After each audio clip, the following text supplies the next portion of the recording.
My name is Reverend Christine Burton, and I'm representing All Saints Anglican Church in Weyburn. The reading today is from the book of Ecclesiastes, from the 2nd to the 5th chapter. I will be reading from the New Revised Standard Version.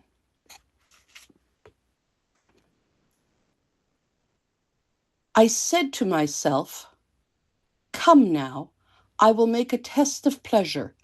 Enjoy yourself." But again, this also was vanity. I said of laughter, "It is mad," and of pleasure, "What use is it?" I searched with my mind how to cheer my body with wine, my mind still guiding me with wisdom, and how to lay hold on folly until I might see what was good for mortals to do under heaven during the few days of their life.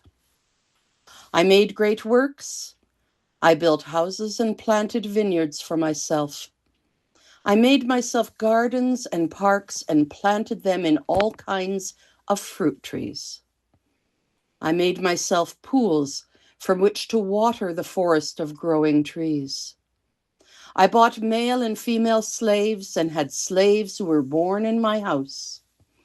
I also had great possessions of herds and flocks, more than any who had been before me in Jerusalem. I also gathered for myself silver and gold, and the treasure of kings and of the provinces. I got singers, both men and women, and delights of the flesh, and many concubines. So I became great and surpassed all who were before me in Jerusalem. Also my wisdom remained with me. Whatever my eyes desired, I did not keep from them. I kept my heart from no pleasure, for my heart found pleasure in all my toil, and this was my reward for all my toil. Then I considered all that my hands had done, and the toil I had spent in doing it. And again, all was vanity and a chasing after wind, and there was nothing to be gained under the sun. So I turned to consider wisdom and madness and folly. For what can the one do who comes after the king? Only what has already been done.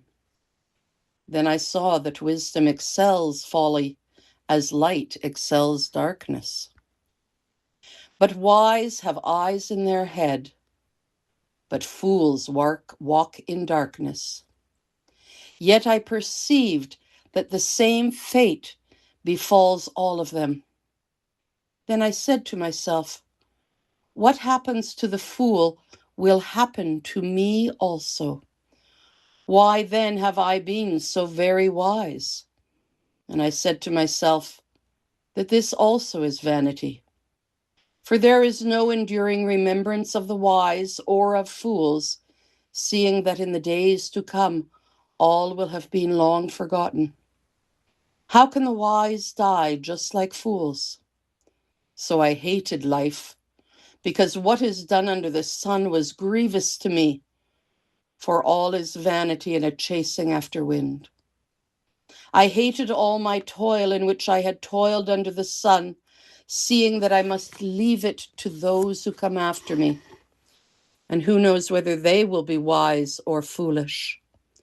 Yet they will be master of all for which I toiled and used my wisdom under the sun. This also is vanity. So I turned and gave my heart up to despair concerning all the toil of my labors under the sun. Because sometimes one who has labored with wisdom and knowledge and skill must leave all to be enjoyed by another who did not toil for it. This also is vanity and a great evil. What do mortals get from all the toil and strain with which they toil under the sun? For their days are full of pain, and their work is a vexation. Even at night their minds do not rest. This also is vanity. There is nothing better for mortals than to eat and drink and find enjoyment in their toil. This also I saw is from the hand of God.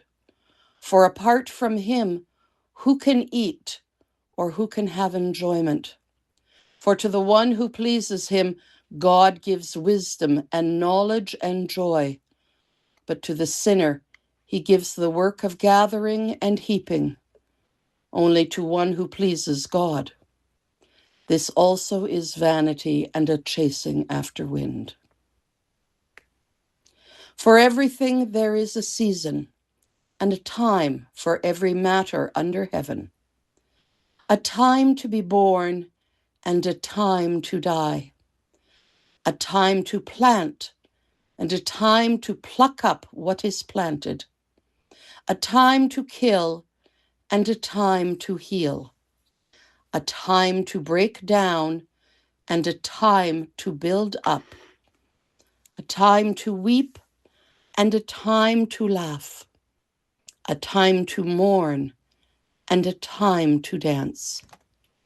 A time to gather stones together, and a time to throw away stones. A time to embrace, and a time to refrain from embracing. A time to seek, and a time to lose. A time to keep, and a time to throw away. Time to tear, and a time to sow. A time to keep silence, and a time to speak. A time to love, and a time to hate. A time for war, and a time for peace. What gain have the workers from their toil? I have seen the business that God has given to everyone to be busy with. He has made everything suitable for its time. Moreover, he has put a sense of past and future into their minds, yet they cannot find out what God has done from the beginning to the end. I know that there is nothing better for them than to be happy and enjoy themselves as long as they live.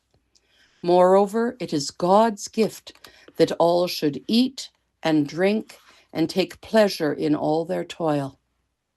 I know that whatever God does endures forever. Nothing can be added to it, nor anything taken from it. God has done this so that all should stand in awe before him. That which is already has been. That which is to be already is. And God seeks out what has gone by. Moreover, I saw under the sun that in the place of justice, wickedness was there, and in the place of righteousness, wickedness was there as well. I said in my heart, God will judge the righteous and the wicked, for he has appointed a time for every matter and for every work. I said in my heart with regard to human beings, that God is testing them to show that they are but animals. For the fate of animals and the fate of humans is the same. As one dies, so does the other. They all have the same breath, and humans have no advantage over the animals, for all is vanity. All go to one place. All are from the dust, and all turned to dust again. Who knows whether the human spirit goes upward and the spirit of animals goes downward to the earth? So I saw that there is nothing better than that I should enjoy their work, for that is their lot. Who can bring them to see what will be after them? Again, I saw all the oppressions that are practiced under the sun. Look, the tears of the oppressed, with no one to comfort them. On the side of their oppressors, there was power, with no one to comfort them. And I thought the dead who have already died more fortunate than the living, who are still alive.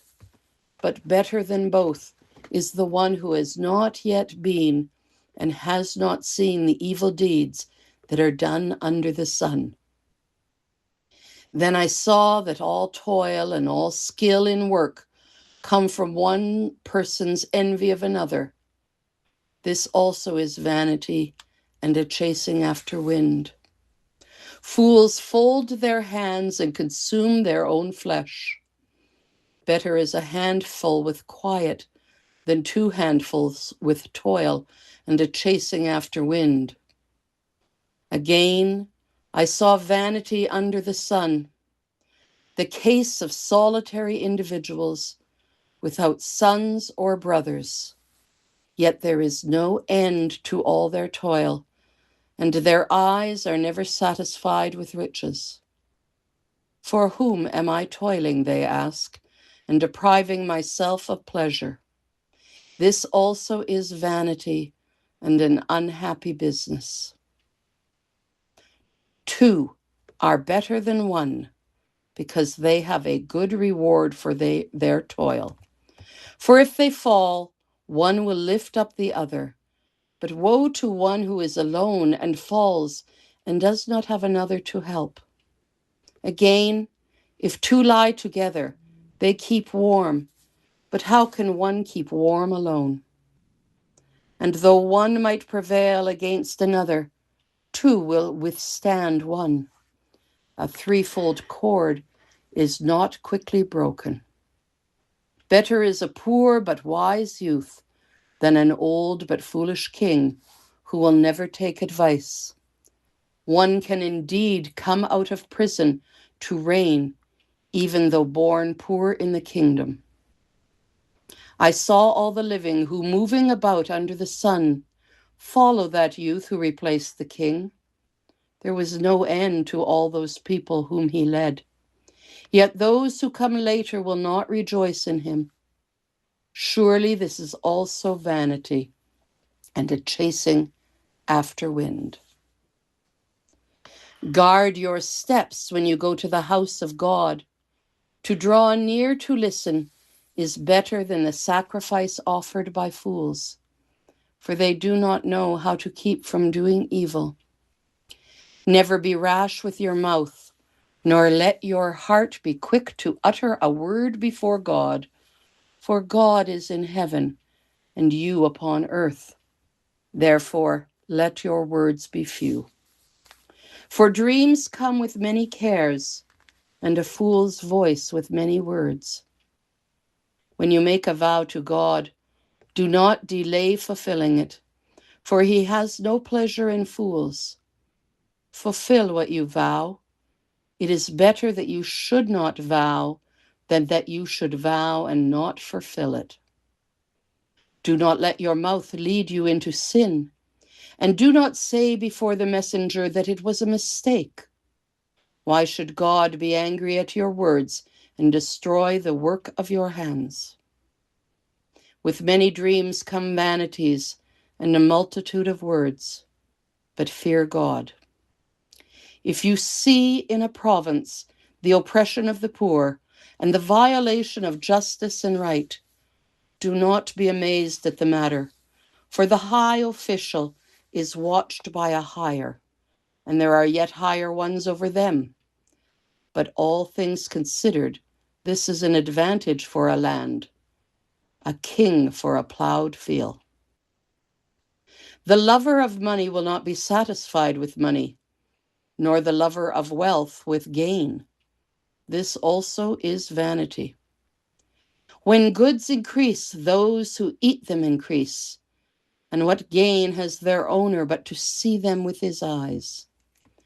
Sweet is the sleep of laborers, whether they eat little or much, but the surfeit of the rich will not let them sleep.